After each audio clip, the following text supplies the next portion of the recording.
नमस्कार दोस्तों, मेरा नाम है सूर्य प्रकाश पांडे और हम आज पढ़ने वाले हैं general organic chemistry. General organic chemistry दो पार्ट में हम लोग पढ़ते हैं, जनरल ऑर्गेनिक केमिस्ट्री फर्स्ट और जनरल ऑर्गेनिक केमिस्ट्री सेकंड। इस जनरल ऑर्गेनिक केमिस्ट्री में हम लोग आज जो पढ़ने वाले हैं वो है रिएक्शन मैकेनिज्म।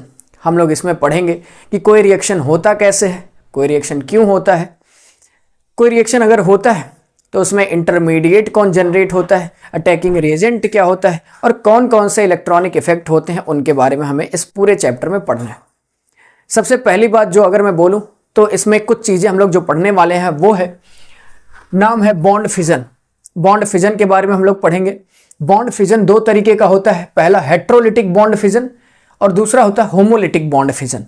एक तरीके से ये इंडेक्स दे रहा हूं मैं कि इस चैप्टर में हम लोग ये चीज़ें पढ़ने वाले हैं। पहला बॉन्ड फिजन पढ़ेंगे, पहला होगा हेट्रोलिटिक फिजन, दूसरा होगा होमोलिटिक फिजन। हेट्रोलिटिक का मतलब होता है जब बॉन्ड अनइक्वल तरीके से टूटता हो और होमोलिटिक का मतलब होता है जब बॉन्ड इक्वली टूटता हो। बात समझ में आई। दूसरा चीज जो हम लोग पढ़ने वाले हैं वो है अटैकिंग रिएजेंट के बारे में। अटैकिंग रिएजेंट दोस्तों दो तरीके के होंगे, पहला होगा इलेक्ट्रोफाइल और दूसरा होगा न्यूक्लियोफाइल। एक तीसरे तरीके का भी हम पढ़ते हैं अटैकिंग रिएजेंट, जिसका नाम होता है एम्बिडेंट न्यूक्लियोफाइल, लेकिन वो आगे हम लोग पढ़ेंगे जब चैप्टर आगे चलेगा तब। अगर तीसरा बात करते हैं दोस्तों तो इसमें रिएक्शन इंटरमीडिएट हम लोग पढ़ने वाले हैं। रिएक्शन इंटरमीडिएट तीन तरीके का होगा, पहला कार्बोकटायन होगा, दूसरा कार्बो एनायन होगा और तीसरा होगा कार्बन फ्री रेडिकल। ये बात समझ में आई। तीन तरीके के हम लोग पढ़ेंगे। इसको मैं शॉर्टकट में लिखूंगा CC+ यानी कार्बोकटायन प्लस, दूसरा लिखूंगा CC- मतलब कार्ब एनायन होगा और ये होगा carbon free radical. Free radical का मतलब एक इलेक्ट्रॉन अगर किसी पर है तो। इसी तरीके से इलेक्ट्रोफाइल को E+ लिखेंगे और न्यूक्लियोफाइल को Nu- लिखेंगे। ये बात समझ में। आज के बाद यही टर्मिनोलॉजी हम लोग इस्तेमाल करेंगे पूरे इस GOC के सेक्शन में। ये बात समझ में। पहला चीज। तीसरा जो पॉइंट इसमें हम पढ़ने वाले हैं वो है electronic displacement effect in covalent bond. Covalent bond में कौन कौन सा इलेक्ट्रॉनिक इफेक्ट होता है उसके बारे में हम लोग पढ़ाई करेंगे इस चैप्टर में। अगर दोस्तों इसकी बात करें तो इलेक्ट्रॉनिक इफेक्ट जो कोवेलेंट बॉन्ड में है वो दो तरीके का होता है। पहला होता है थ्रू बॉन्ड और दूसरा होता है थ्रू स्पेस।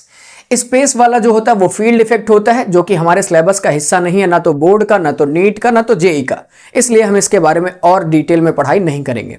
लेकिन जो दूसरा पार्ट है थ्रू बॉन्ड, इसको हमें पढ़ना है। और बॉन्ड के थ्रू इलेक्ट्रॉनिक इफेक्ट जो होता है वो दो तरीके का होता है। पहला जो होता है उसको बोलते हैं परमानेंट इफेक्ट, जो परमानेंट इफेक्ट है, और दूसरा होता है टेम्पोररी इफेक्ट। टेम्पोररी इफेक्ट केवल इकलौता है जिसका नाम होता है इलेक्ट्रोमेरिक इफेक्ट। क्या नाम है इसका? Electromeric effect. टोटल 4 इफेक्ट हमें पढ़ना है इसमें। परमानेंट इफेक्ट में अगर मैं बोलूं तो परमानेंट इफेक्ट में 3 और होते हैं। पहला हाइपर कॉन्जुगेशन, दूसरा होता है इंडक्टिव इफेक्ट, इसमें +I -I हम पढ़ेंगे, और तीसरा होता है मीजोमेरिक इफेक्ट या फिर उसी को बोलते हैं रेजोनेंस इफेक्ट। तो फिर से मैं बोलता हूं, इस चैप्टर में अगर हम बात करते हैं दोस्तों, इस चैप्टर में तो GOC में हमें पढ़ना है कि पहले बॉन्ड टूटता कैसे है। बॉन्ड टूटने के दो तरीके होते हैं। पहला होता है होमोलिटिक, जिसमें बॉन्ड का फिजन इक्वली होता है। दूसरा होता है हेट्रोलिटिक, जिसमें बॉन्ड अनइक्वल तरीके से टूटता है। दूसरा पॉइंट अगर जाते हैं तो दूसरा होता है अटैकिंग रिएजेंट के बारे में। अटैकिंग रिएजेंट दो तरीके का होता है, पहला इलेक्ट्रोफाइल होता है और दूसरा न्यूक्लियोफाइल होता है। फिर अगले सेक्शन में जाएंगे तो पढ़ेंगे रिएक्शन इंटरमीडिएट। रिएक्शन इंटरमीडिएट 3 तरीके का होता है। पहला होता है कार्बोकटायन, दूसरा होता है कार्ब एनायन और तीसरा होता है जो कार्बन फ्री रेडिकल। ये तीनों जो होते हैं रिएक्शन इंटरमीडिएट, जब रिएक्शन हो रहा होता है तब ये जनरेट होते हैं। ये बात समझ में आई। और चौथा लास्ट सेक्शन इसका जो हम लोग पढ़ने वाले हैं वो है इलेक्ट्रॉनिक डिस्प्लेसमेंट। और इलेक्ट्रॉनिक डिस्प्लेसमेंट दो तरीके से हो सकता है, through bond, through space. Bond के थ्रू दो तरीके का होता है, परमानेंट इफेक्ट और दूसरा होता है टेम्पोररी इफेक्ट।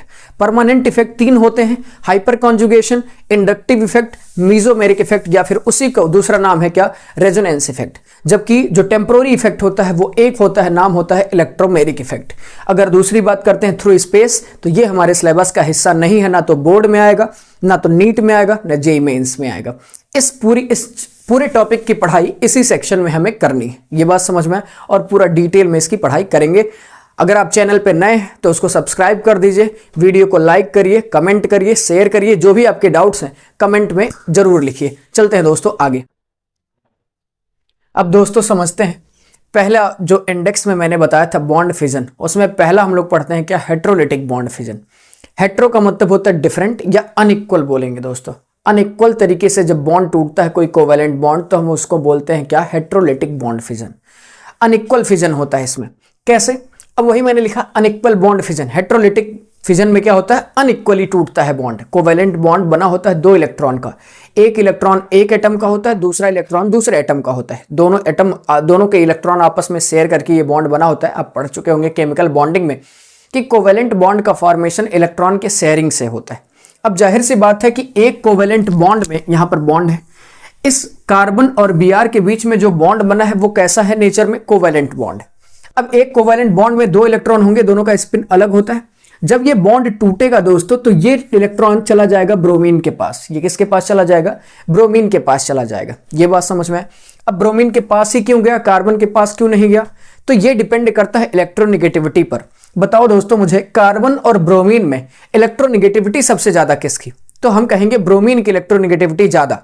अगर ब्रोमीन की इलेक्ट्रोनिगेटिविटी ज्यादा है मतलब इलेक्ट्रॉन को खींचने की टेंडेंसी उसकी ज्यादा है।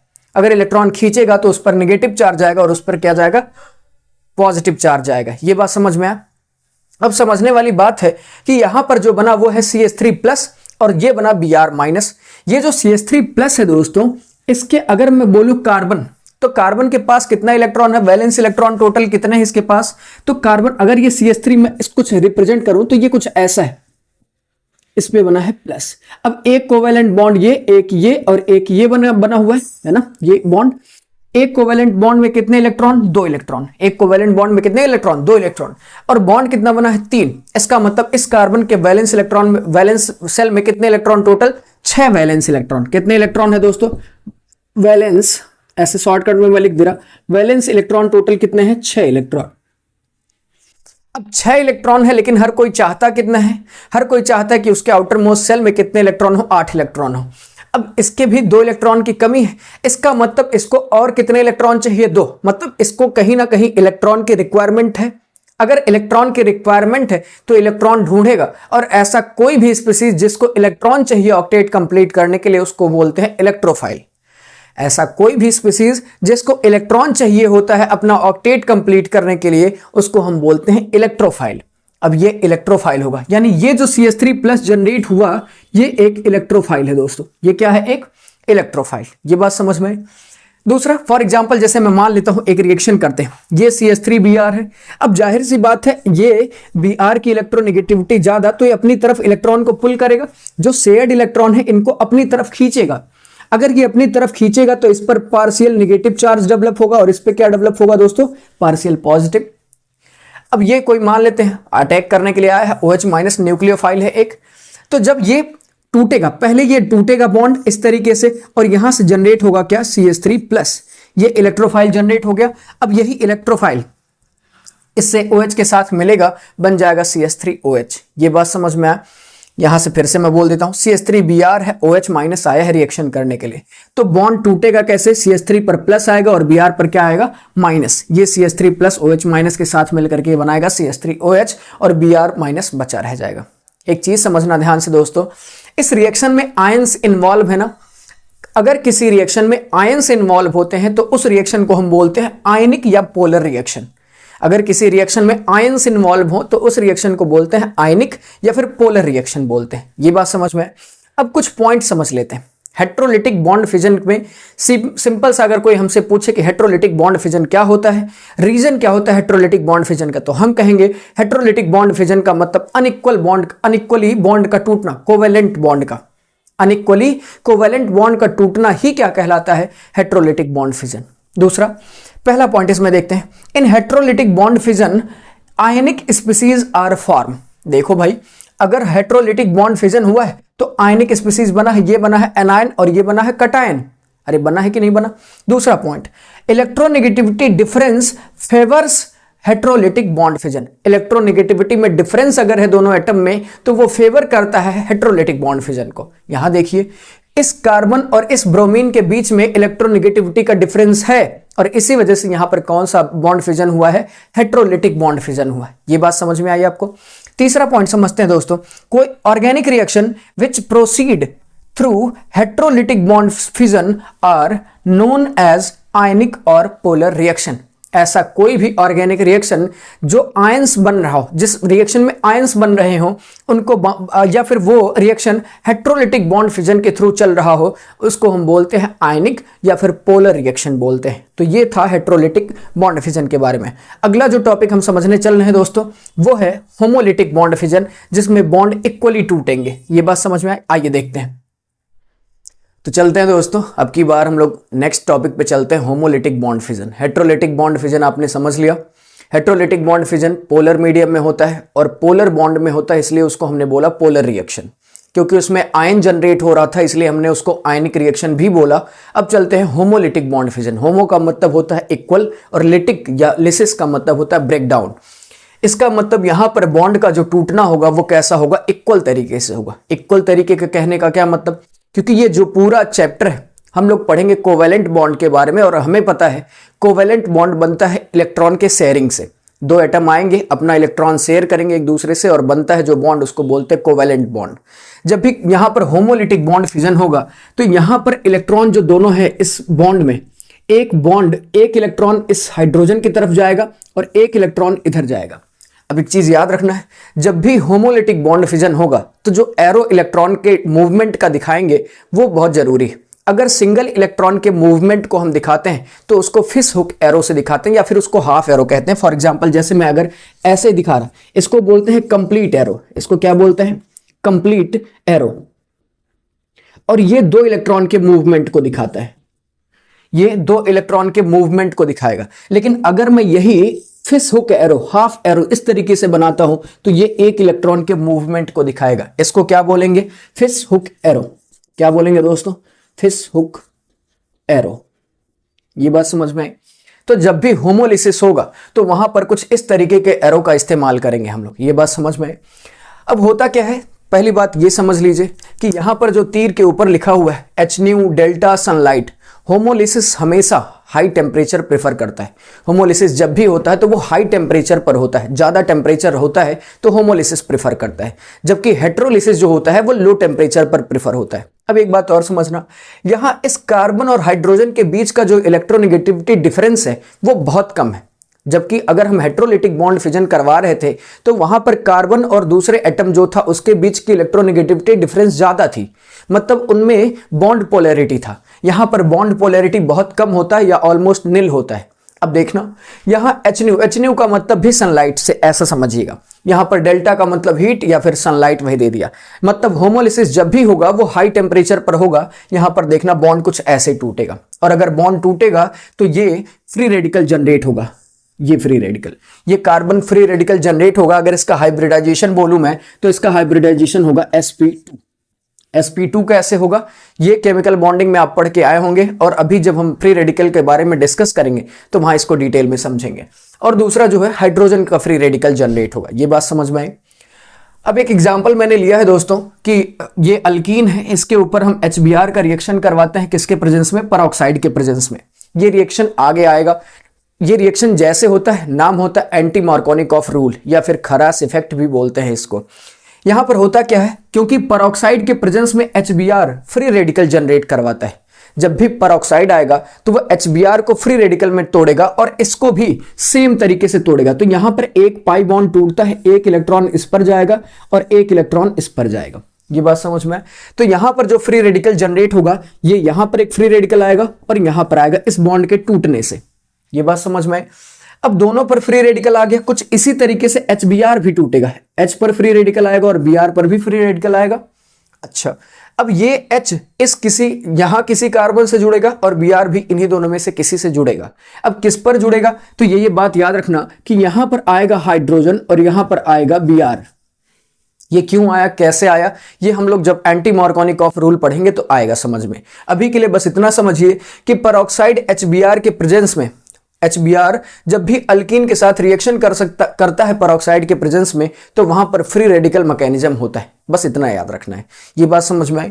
अब दोस्तों समझते हैं इसके कुछ की पॉइंट, समझ लेते हैं कि होमोलिसिस के कौन कौन से की पॉइंट्स हैं। सबसे पहला point, equal distribution of bonding pair of electron. यहां समझिएगा, ये एक पेयर ऑफ इलेक्ट्रॉन है, इनका डिस्ट्रीब्यूशन इक्वली होगा, मतलब एक इलेक्ट्रॉन इस एटम पर जाएगा तो दूसरा इलेक्ट्रॉन इस एटम पर जाएगा। जो दो बॉन्डेड एटम हैं उनमें इलेक्ट्रॉन का डिस्ट्रीब्यूशन इक्वल तरीके से होगा। ये बात समझ में आई। दूसरा पॉइंट है radicals are formed in homolytic bond fission. क्या यहां आपको आयन दिख रहा बनते हुए? नहीं, यहां पर जो भी बना है ये क्या है? फ्री रेडिकल है। तो कभी भी होमोलिसिस से कार्बोकटायन या कार्ब एनायन नहीं बनता, हमेशा क्या बनता है? फ्री रेडिकल बनता है। ये बात समझने वाली थी। तीसरा पॉइंट है दोस्तों non polar bond normally undergo homolytic bond fission. Non polar bond क्या होता है, पोलर बॉन्ड क्या होता है, नॉन पोलर बॉन्ड क्या होता है वो समझना।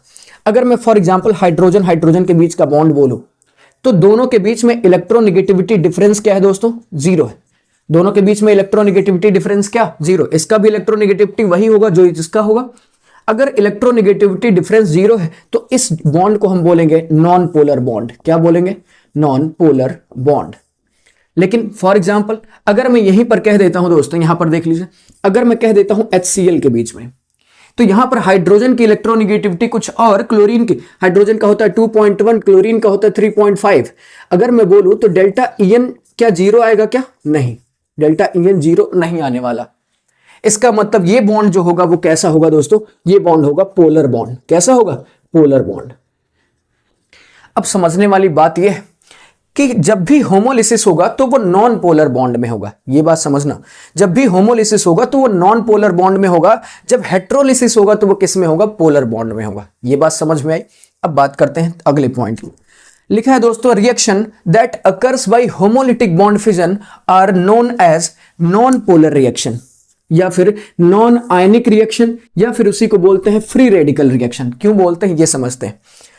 नॉन पोलर रिएक्शन क्यों बोला? क्योंकि ये बॉन्ड कैसा है? नॉन पोलर है। नॉन आयनिक रिएक्शन क्यों बोला? क्योंकि जब भी ये रिएक्शन होगा तो क्या इसमें कोई आयंस जनरेट हो रहा है? नहीं, इसलिए इसको बोलते हैं नॉन आयनिक रिएक्शन। अच्छा, अगला है फ्री रेडिकल रिएक्शन। जब भी ये रिएक्शन चल रहा है तो इसमें फ्री रेडिकल जनरेट हो रहा है और इसलिए इसको बोला फ्री रेडिकल रिएक्शन। ये बात समझ में आई।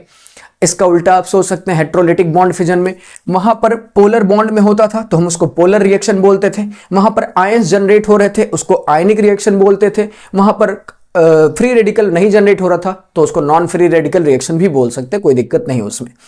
अगली बात आते हैं दोस्तों कि इसको फिश हुक एरो, लिखा है fish hook arrow represent single electron movement. जो फिश हुक एरो होता है वो एक इलेक्ट्रॉन के मूवमेंट को रिप्रेजेंट करता है। ये बात उम्मीद करता हूं कि समझ में आई होगी। हेट्रोलिटिक बॉन्ड फिजन होता है दोस्तों, वो होता है पोलर मीडियम में, और क्योंकि वो पोलर बॉन्ड में होता है और उसको लो टेम्परेचर की रिक्वायरमेंट होती है, जबकि homolytic bond fission non polar bond में होता है और नॉन पोलर मीडियम प्रेफर करता है और हाई टेम्परेचर रिक्वायर्ड होता है। हेट्रोलिटिक बॉन्ड फिजन में आयंस जनरेट होते हैं, इसीलिए उसको आयनिक रिएक्शन या पोलर रिएक्शन बोलते हैं। होमोलिटिक बॉन्ड फिजन में आयंस नहीं जनरेट होते, इसलिए उसको नॉन पोलर रिएक्शन कहते हैं। ये बात समझ में आई, या नॉन आयनिक रिएक्शन बोलते हैं। ये बात समझ में आई। अब चलते हैं दोस्तों अगले टॉपिक पर, जिसका नाम है रिएक्शन इंटरमीडिएट। उसमें हम लोग पढ़ेंगे कार्बोकटायन, कार्ब एनायन और फ्री रेडिकल के बारे में। आइए समझते हैं, चलते हैं दोस्तों। अब हमें पढ़ना है रिएक्शन इंटरमीडिएट के बारे में। इसके आगे एक टॉपिक मैंने इंडेक्स में लिखवाया था अटैकिंग रिएजेंट, लेकिन वो इसके आगे हम लोग पढ़ेंगे। अभी जो हमें पढ़ना है वो पढ़ना है रिएक्शन इंटरमीडिएट के बारे में। जब भी रिएक्शन होता है दोस्तों तो उसमें 3 तरीके के इंटरमीडिएट बनते हैं। पहला जो होता है वो कार्बोकटायन, दूसरा जो होता है वो कार्ब एनायन बनता है, और तीसरा जो होता है वो कार्बन फ्री रेडिकल बनता है। ये बात समझ में आई। अब कार्बोकटायन कार्ब एनायन किस बॉन्ड फिजन से बनता है? हेट्रोलिटिक बॉन्ड फिजन से। फ्री रेडिकल किससे बनता है? होमोलिटिक बॉन्ड फिजन से। ये बात समझ में आई। आइए समझते हैं इसके बारे में। अगर मैं बोलूं दोस्तों कार्बोकटायन क्या होता है, तो कार्बोकटायन क्या होता है? लिखा है carbon having 6 valence electron with positive charge. ऐसा कार्बन जिसके वैलेंस सेल में 6 इलेक्ट्रॉन हो और जिस पर पॉजिटिव चार्ज हो, उसको हम क्या बोलेंगे? कार्बोकटायन बोलेंगे। ये बात समझ में आए। ऐसा कार्बन जिस पर पॉजिटिव चार्ज हो और साथ ही में उसके वैलेंस सेल में 6 इलेक्ट्रॉन हो। ये बात समझ में आई। अब समझते हैं दोस्तों क्या हो सकता है। फॉर एग्जांपल जैसे मैंने यहां पर लिया है, ये समझिएगा कार्बन है, इस कार्बन पे पॉजिटिव हाइड्रोजन 3 दिखाया मैंने।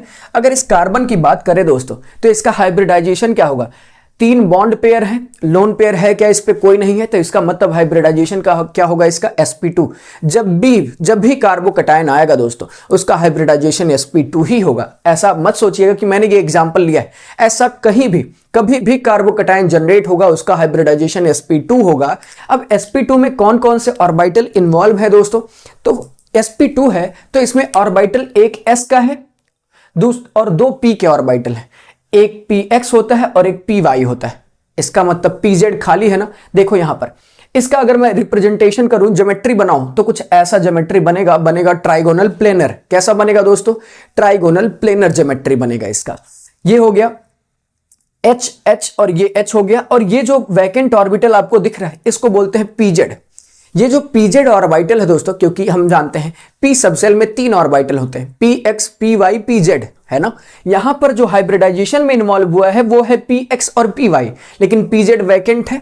इसका मतलब ये जो वैकेंट ऑर्बिटल है इसको pz, ये pz वैकेंट ऑर्बिटल है, या फिर अनहाइब्रिड pz ऑर्बिटल भी बोल सकते हैं, या फिर अनऑक्युपाइड pz ऑर्बिटल भी बोल सकते हैं। ये बात समझ में आई। अब चलते हैं दोस्तों कि इसकी ज्योमेट्री कैसी होती है, तो इसका ज्योमेट्री होता है ट्राइगोनल प्लेनर ज्योमेट्री होता है। अच्छा, अगर इसका कोई शेप पूछ ले तो वही होगा, क्योंकि इसमें कोई लोन पेयर इन्वॉल्व नहीं है हाइब्रिडाइजेशन में। तो अगर हाइब्रिडाइजेशन में लोन पेयर इन्वॉल्व नहीं होता है, अगर हाइब्रिडाइजेशन में लोन पेयर इन्वॉल्व नहीं होता है तो जो मॉलिक्यूलर ज्योमेट्री होता है वही उसका मॉलिक्यूलर शेप भी होता है। ये बात समझ में आए। इसका शेप और ज्योमेट्री दोनों कैसा होगा दोस्तों, ट्राइगोनल प्लेनर। ये बात समझ में आई। अगली बात करते हैं दोस्तों कि इसमें कितना वैलेंस इलेक्ट्रॉन है, तो बताओ कितने बॉन्ड इसने बनाए रखे हैं। 1 2 3, तीन बॉन्ड बना रखा और एक कोवेलेंट बॉन्ड में 2 इलेक्ट्रॉन होता है, तो टोटल इलेक्ट्रॉन कितने हो गए दोस्तों 6। इसके वैलेंस सेल में कितना इलेक्ट्रॉन होगा 6, और ये हमेशा होगा। कभी भी कार्बोकटायन बनेगा तो उसके वैलेंस सेल में कितना इलेक्ट्रॉन होगा 6 वैलेंस इलेक्ट्रॉन होगा। ये बात समझ में। इसके बाद अच्छा बताओ दोस्तों, ऑक्टेट कंप्लीट होना चाहिए। ऑक्टेट कोई भी एटम चाहता है कंप्लीट होना, लेकिन इसके वैलेंस सेल में कितने इलेक्ट्रॉन है 6।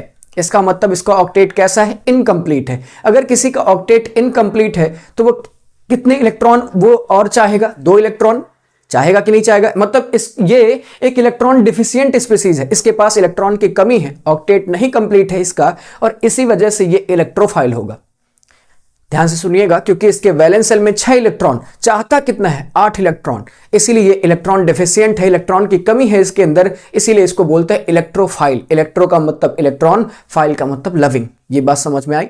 अच्छा, ऐसे स्पीसीज जो इलेक्ट्रोफाइल होते हैं या जिनमें इलेक्ट्रॉन की कमी होती है, या जो एक लोन पेयर एक्सेप्ट करने की क्षमता रखते हैं, उसको बोलते हैं लेविस एसिड। क्या बोलते हैं दोस्तों, लेविस एसिड बोलते हैं। ये बात समझ में आई होगी उम्मीद करता हूं। तो ये कार्बोकटायन के बारे में पूरा डिटेल में। अब चलते हैं दोस्तों, बंद हो गया, बंद नहीं होगा ये समझे, क्या पता बीच में बंद हो जाए। हाँ ठीक। अब चलते हैं दोस्तों कार्ब एनायन के बारे में समझते हैं। अच्छा, एक बात बताइए, कार्बोकटायन कार्ब एनायन जनरेट कैसे हो रहा था दोस्तों, हेट्रोलिटिक बॉन्ड फिजन से। और पोलर बॉन्ड जरूरी था, क्योंकि पोलर बॉन्ड में ही क्या होना था, हेट्रोलिटिक बॉन्ड फिजन होना था। तो कार्बोकटायन जब भी जनरेट हुआ पोलर बॉन्ड से, पोलर बॉन्ड के ब्रेकडाउन से, कार्ब एनायन भी जनरेट होगा तो वो भी किस बॉन्ड से जनरेट होगा, पोलर बॉन्ड के ब्रेकडाउन से जनरेट होगा। अब समझते हैं दोस्तों। फॉर एग्जाम्पल मैंने लिया है एक रिएजेंट बहुत फेमस है जो आगे ऑर्गेनिक केमिस्ट्री में आएगा, ग्रिग्नार्ड रिएजेंट। ग्रिग्नार्ड रिएजेंट का फॉर्मूला होता है RMgX। ये Mg मेटल मैग्नीशियम है, X कोई हेलोजन हो सकता है या फिर कोई और कंपाउंड, या फिर R जो है वो अल्किल ग्रुप होता है। ये समझ में आया होगा आपको, ये RMgX X हेलोजन के फॉर्म में आता है। ये बात समझ में आया। अब ये जो R है अल्किल ग्रुप है, और इसमें Mg एल्किल ग्रुप का मतलब मिथाइल इथाइल प्रोपाइल। यहां पर मिथाइल इथाइल प्रोपाइल हो सकता है, यहां पर कोई भी हेलोजन हो सकता है। तो जो ये कार्बन और मैग्नीशियम के बीच का जो बॉन्ड है दोस्तों, ये बहुत ज्यादा पोलर है, हाईली पोलर कोवेलेंट बॉन्ड है। अब आप पूछेंगे क्यों ज्यादा ये पोलर है, तो जाहिर सी बात है इस मैग्नीशियम का इलेक्ट्रोनेगेटिविटी बहुत कम, कार्बन की इलेक्ट्रोनेगेटिविटी इससे ज्यादा कहीं है। इसका मतलब दोनों के बीच में इलेक्ट्रोनेगेटिविटी डिफरेंस बहुत ज्यादा है। और अगर इलेक्ट्रोनेगेटिविटी का डिफरेंस बहुत ज्यादा है, जितना ज्यादा इलेक्ट्रोनेगेटिविटी का डिफरेंस होगा उतना ही ज्यादा वो बॉन्ड कैसा होगा, पोलर होगा। ये बात समझ में। इसीलिए मैंने लिखा है हाईली पोलर कोवेलेंट बॉन्ड है ये, और जितना अच्छा पोलर बॉन्ड होगा उतना अच्छा हेट्रोलिसिस भी होगा। आइए समझते हैं। यहां पर देखना जो दोस्तों, जब ये बॉन्ड टूटेगा, ये जब बॉन्ड टूटेगा तो यहां पर कुछ ऐसे जनरेट होगा। अच्छा, एक बात बताइए मुझे, ध्यान से समझिएगा। यहां पर भी ये कोवेलेंट बॉन्ड 2 इलेक्ट्रॉन से मिलकर के बना है। अब यहां पर क्या फिश हुक एरो दिखाना या कंप्लीट एरो दिखाना है दोस्तों? Complete arrow. अच्छा, एरो किसकी तरफ दिखाएं? कार्बन की तरफ कि मैग्नीशियम की तरफ? कार्बन की तरफ, क्योंकि कार्बन की इलेक्ट्रोनेगेटिविटी क्या है? ज्यादा। ये देखिए कंप्लीट एरो इधर दिखाया, कंप्लीट एरो दिखाया। इसका मतलब इस बॉन्ड में जो दोनों इलेक्ट्रॉन है इसके पास आ गए। देखिए यहां पर ये दोनों इलेक्ट्रॉन इसके पास आ गए। ये बात समझ में? अब इलेक्ट्रॉन आया है तो चार्ज भी आएगा, जाहिर सी बात है, तो यहां पर नेगेटिव चार्ज है। ये बात समझ में आई? अब एक बात बताइए दोस्तों, और इस Mg पर क्या चला गया? प्लस चला गया। ये बात समझ में आई? ये Mg x लिया है, x ही लिख सकते हैं, Br लिख दिया यहां पर, x लिख सकते हैं। ये बात समझ में आई? अब इस कार्बन की बात कर लेते हैं दोस्तों। मुझे बताओ इसके वैलेंस शेल में कितना इलेक्ट्रॉन? बताओ कितने बॉन्ड है? 1 2 3, 3 बॉन्ड है तो इलेक्ट्रॉन कितने? 6। और एक लोन पेयर है तो एक लोन पेयर का मतलब 2 इलेक्ट्रॉन। तो टोटल वैलेंस इलेक्ट्रॉन कितने हैं दोस्तों? इसमें 8 वैलेंस इलेक्ट्रॉन है। ये बात समझ में? 8 वैलेंस इलेक्ट्रॉन है इसके वैलेंस शेल में। ये बात समझ में आई होगी। अच्छा एक बात बताओ दोस्तों, इसका हाइब्रिडाइजेशन अगर मैं बोलूं तो 3 बॉन्ड पेयर है और एक लोन पेयर है। अगर 3 बॉन्ड पेयर है, एक लोन पेयर है, तो टोटल हाइब्रिडाइजेशन क्या होगा? sp3। क्या होगा? sp3 होगा। sp3 में अगर मैं बोलूं यहां पर कौन से ऑर्बिटल इन्वॉल्व होंगे, तो एक s होगा, एक px होगा, एक py होगा और एक क्या होगा दोस्तों? pz होगा। ये बात समझ में? अब समझते हैं दोस्तों दिस लोन पेयर। अब यहां का जो लोन पेयर है, ये जो लोन पेयर है दोस्तों, ये sp3 हाइब्रिड ऑर्बिटल में है, जबकि यहां का जो pz था वो वैकेंट था। यहां पर pz भी इन्वॉल्व है हाइब्रिडाइजेशन में। ये बात समझ में आई? तो इसीलिए ये लिखा है कि this lone pair present in sp3 hybrid orbital. ये जो लोन पेयर है वो sp3 हाइब्रिड ऑर्बिटल में प्रेजेंट है। हाइब्रिडाइजेशन बता दिया क्या होगा दोस्तों? sp3 होगा। वैलेंस शेल में कितने इलेक्ट्रॉन? 8 इलेक्ट्रॉन होंगे वैलेंस शेल में। अच्छा एक बात बताओ दोस्तों, मुझे लिविस बेस सुना होगा आपने। लिविस बेस क्या होता है दोस्तों? ऐसा कोई भी कंपाउंड जिसका ऑक्टेट कंप्लीट हो और जो इलेक्ट्रॉन डोनेट या लोन पेयर डोनेट करने की क्षमता रखता है उसको क्या बोलते हैं? लिविस बेस बोलते हैं। ये बात समझ में आई? अब इसके पास क्या लोन पेयर डोनेट करने की क्षमता है? क्या लोन पेयर है इसके पास? बिल्कुल है। तो ये लोन पेयर अपना डोनेट कर सकता है कि नहीं? अगर लोन पेयर डोनेट कर सकता है तो इसको बोलेंगे लिविस बेस बोलेंगे। क्या बोलेंगे इसको? Lewis base. इसीलिए इसका नाम क्या है? लिविस बेस है दोस्तों। यानी जो भी कार्ब एनायन बनता है वो लिविस बेस होता है नेचर में। ये बात समझ में आई? अच्छा और समझिएगा, अगर मैं इसकी ज्योमेट्री की बात करूं दोस्तों, तो ज्योमेट्री कैसा होगा? मॉलिक्यूलर ज्योमेट्री sp3 है तो टेट्राहेड्रल ज्योमेट्री होगा। लेकिन शेप क्या होगा दोस्तों? शेप अलग होगा यहां पर, क्योंकि यहां पर क्या इन्वॉल्व है? लोन पेयर इन्वॉल्व है। तो अगर लोन पेयर आता है तो मॉलिक्यूलर ज्योमेट्री, मॉलिक्यूलर शेप अलग अलग हो जाता है। इसीलिए यहां पर ज्योमेट्री जो होगा वो होगा आपका टेट्राहेड्रल, लेकिन इसका शेप जो होगा वो क्या होगा दोस्तों? पिरामिडल। इसीलिए इसका शेप क्या लिखा है? पिरामिडल शेप लिखा है। ये बात समझ में? अच्छा एक चीज और समझते हैं दोस्तों, क्योंकि इसके ऊपर निगेटिव चार्ज है तो ये पॉजिटिव ढूंढ रहा होगा। अगर इस पे ऊपर नेगेटिव चार्ज है तो अपोजिट वाला ढूंढेगा, पॉजिटिव ढूंढेगा। पॉजिटिव का मतलब जहां पर इलेक्ट्रॉन की कमी है ना, और न्यूक्लियस, अगर किसी एटम के न्यूक्लियस की बात करें दोस्तों तो उसमें पॉजिटिव चार्ज ही होता है केवल।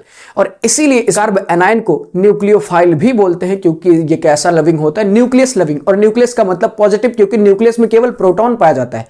ओवरऑल न्यूक्लियस के अंदर पॉजिटिव चार्ज होता है ना, ऐसा समझ सकते हैं आप इसको। ये बात समझ में आई? तो ये रिएक्शन इंटरमीडिएट है। अगला जो इंटरमीडिएट है दोस्तों वो है कार्बन फ्री रेडिकल। उसके बारे में समझते हैं, आइए आगे। ये बात समझ में आई? चलिए अब दोस्तों चलते हैं जो रिएक्शन इंटरमीडिएट का तीसरा पार्ट, वो है carbon free radical. Carbon free radical कैसे बना था? होमोलिटिक बॉन्ड फिजन से बना था। होमोलिटिक बॉन्ड फिजन से बना था तो कार्बन पे कैसा कैसा, कितने नंबर ऑफ इलेक्ट्रॉन होंगे, पैरामैग्नेटिक होगा कि डायमैग्नेटिक होगा, इसका ज्योमेट्री कैसा होगा, इसका शेप कैसा होगा, ये जो है इसका ऑक्टेट कंप्लीट है या नहीं, ये सब हम इस बात में डिस्कस करेंगे। ये बात समझ में आई? पहले देखिएगा, ये जो कार्बन फ्री रेडिकल बना है दोस्तों, इस कार्बन फ्री रेडिकल का हाइब्रिडाइजेशन क्या होगा? sp2 होगा। sp2 होगा क्योंकि इसमें 3 बॉन्ड है। लोन पेयर है क्या इसके पास? नहीं। इसका मतलब केवल 3 बॉन्ड पेयर है, sp2 होगा।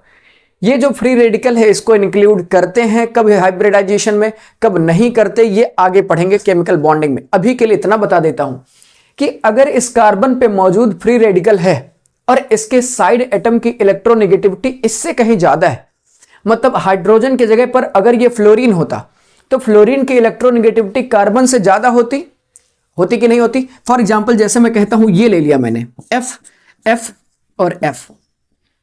इस कार्बन का हाइब्रिडाइजेशन अगर मुझे बताना हो तो यहां पर 3 बॉन्ड पेयर हैं। अब देखो कार्बन से लगे जो साइड एटम है उसकी इलेक्ट्रोनेगेटिविटी ज्यादा है कि नहीं? इलेक्ट्रोनेगेटिविटी फ्लोरीन की ज्यादा है किससे? कार्बन से। और अगर साइड एटम की इलेक्ट्रोनेगेटिविटी ज्यादा है सेंट्रल एटम से, तब इस फ्री रेडिकल को as a lone pair treat करेंगे और यहां पर एक लोन पेयर मान लेंगे, तब इसका हाइब्रिडाइजेशन आएगा sp3। लेकिन अभी यहां पर देखो कार्बन के बगल में जो साइड एटम लगा है वो हाइड्रोजन है, और कार्बन का electronegativity as comparison to hydrogen slightly ज्यादा ही होता है या ऑलमोस्ट बराबर होता है, और इसीलिए इसके ऊपर जो फ्री रेडिकल है उसको as a lone pair treat नहीं करेंगे और इसका हाइब्रिडाइजेशन क्या आएगा? sp2 आएगा। ये बात समझ में आई होगी उम्मीद करता हूं। अब समझना दोस्तों, इसकी ज्योमेट्री अगर sp2 है तो इसकी ज्योमेट्री कैसी होगी? ट्राइगोनल प्लेनर ज्योमेट्री होगी। ये बात समझ में आई? जैसा ऐसा दिख रहा है आपको ऐसा कुछ ये दिखेगा। अब समझते हैं दोस्तों, इसके ऑक्टेट की बात कर लेते हैं। इसके वैलेंस शेल में कितना इलेक्ट्रॉन? 3 बॉन्ड है तो इलेक्ट्रॉन कितने? 6। 3 बॉन्ड है तो इलेक्ट्रॉन कितने? 6, और एक ये इलेक्ट्रॉन, टोटल इलेक्ट्रॉन कितने हो गए? 7। इसके वैलेंस शेल में कितने इलेक्ट्रॉन हो गए दोस्तों? 7 वैलेंस इलेक्ट्रॉन हो गए। मतलब कितना? ऑड नंबर में इलेक्ट्रॉन है ना, ये ऑड इलेक्ट्रॉन है। ऑड इलेक्ट्रॉन है तो वो कैसा होगा? पैरामैग्नेटिक होगा। ऑड इलेक्ट्रॉन है तो वो कैसा होगा? पैरामैग्नेटिक होगा। जो भी कार्बोकैटायन कार्ब एनायन जनरेट हुआ था उसमें इवन नंबर में इलेक्ट्रॉन था, इसीलिए वो डायमैग्नेटिक था। ये बात समझ में? कार्बोकैटायन कार्ब एनायन डायमैग्नेटिक था क्योंकि कार्बोकैटायन में 6 वैलेंस इलेक्ट्रॉन, कार्ब एनायन में 8 वैलेंस इलेक्ट्रॉन, इसलिए वो कैसे थे दोस्तों? इवन नंबर में इलेक्ट्रॉन थे, इसीलिए वो डायमैग्नेटिक थे। यहां पर ऑड नंबर में इलेक्ट्रॉन है, इसीलिए इसको क्या बोलेंगे? 7 वैलेंस इलेक्ट्रॉन है, इसीलिए इसको बोलेंगे पैरामैग्नेटिक बोलेंगे। ये बात समझ में? अच्छा, एक बात बताओ दोस्तों, क्या इसको लिविस एसिड बोल सकते हैं हम? क्या लिविस एसिड बोल सकते हैं इस फ्री रेडिकल को? क्या इसका ऑक्टेट कंप्लीट है? नहीं। लिविस एसिड बोलते किसको है? जो एक लोन पेयर एक्सेप्ट करे। एक लोन पेयर का मतलब 2 इलेक्ट्रॉन। ये लोन पेयर एक्सेप्ट नहीं कर सकता दोस्तों, इसके पास एक ही इलेक्ट्रॉन की कमी है। ये एक इलेक्ट्रॉन एक्सेप्ट करता है लेकिन एक पेयर इलेक्ट्रॉन एक्सेप्ट नहीं कर सकता, इसीलिए इसको लिविस एसिड नहीं बोल सकते। It is not a Lewis acid, ये बात याद रखिएगा। इसको लिविस एसिड बोलना गलत होगा। ये बात समझ में आया? क्योंकि ये एक पेयर इलेक्ट्रॉन एक्सेप्ट नहीं कर सकता। तो आइए समराइज कर लेते हैं पूरा अभी जो टॉपिक हमने पढ़ा। पहले बॉन्ड फिजन के बारे में पढ़ा, हेट्रोलिटिक होमोलिटिक बॉन्ड फिजन पढ़ा, उसके बाद रिएक्शन इंटरमीडिएट के बारे में पढ़ा। रिएक्शन इंटरमीडिएट में 3 तरीके का, carbocation carb anion carbon free radical. ये बात समझ में आई? कार्बोकैटायन कार्ब एनायन के जो होते हैं वो हेट्रोलिटिक बॉन्ड फिजन से जनरेट होते हैं, जबकि फ्री रेडिकल जो जनरेट होता है वो होमोलिटिक बॉन्ड फिजन से जनरेट होता है। ये बात समझ में आ गई होगी। अब इसको एक अलग से कॉलम बना के आप तीनों में डिफरेंस लिखिएगा। कोई डाउट हो तो कमेंट सेक्शन में जरूर पूछिए, और अगर आप चैनल पर नए हैं तो प्लीज़ इसको सब्सक्राइब करिए, लाइक करिए, ज़्यादा से ज़्यादा शेयर करिए अपने दोस्तों को, क्योंकि अब ये रिएक्शन मैकेनिज्म का पूरा सीरीज ही आएगा। जब तक ये पूरा टॉपिक खत्म नहीं हो जाता तब तक ये आता रहेगा। ये बात समझ में आए? Thank you for watching. बने रहिएगा अगली वीडियो तक।